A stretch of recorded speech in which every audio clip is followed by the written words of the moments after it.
Hey everyone, thanks so much for watching. I wanted to share a couple of thoughts that I had on Jonah chapter 4.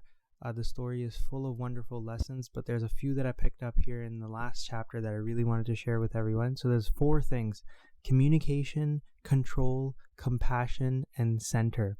So the first thing is we notice the communication happening between God and Jonah. God has communicated to Jonah the task he needed to complete. Jonah tried to run away from it. God redirected his steps. And now that Jonah has completed that task, he's upset why God is showing grace to the people of Nineveh. And God is communicating with him, especially in verse 4 and 9, where he's trying to understand how Jonah is feeling. And it got me to think that God already knows how Jonah feels, and that feeling is a negative feeling. He's upset.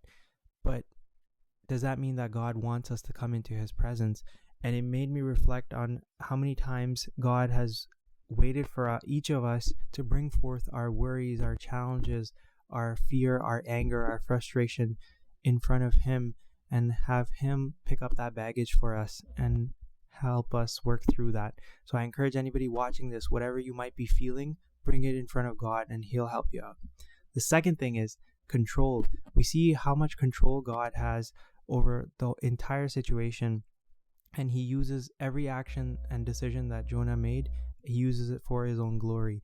And it got me to thinking how sometimes I feel like in the darkest seasons of my life, sometimes it feels like God is absent, or he doesn't know how to save me from certain types of pains that I'm experiencing.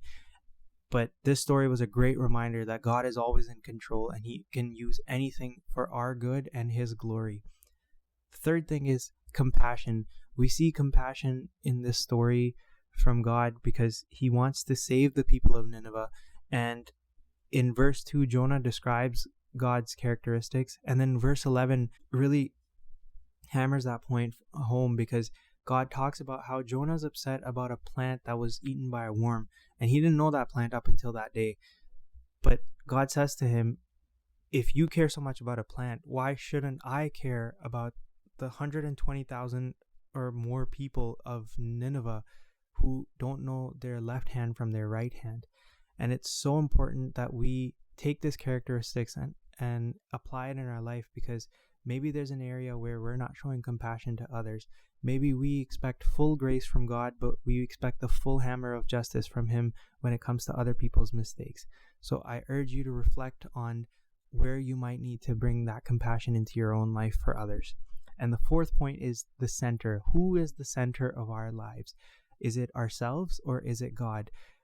In the story, we notice that Jonah, based on his understanding of the people, has deemed it that they do not deserve grace. But God thinks otherwise.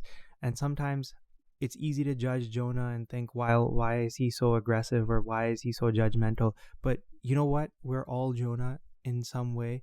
And it's important that we reevaluate our thought processes and our actions, because we are called to show the love of Christ to everyone else and let God do his part.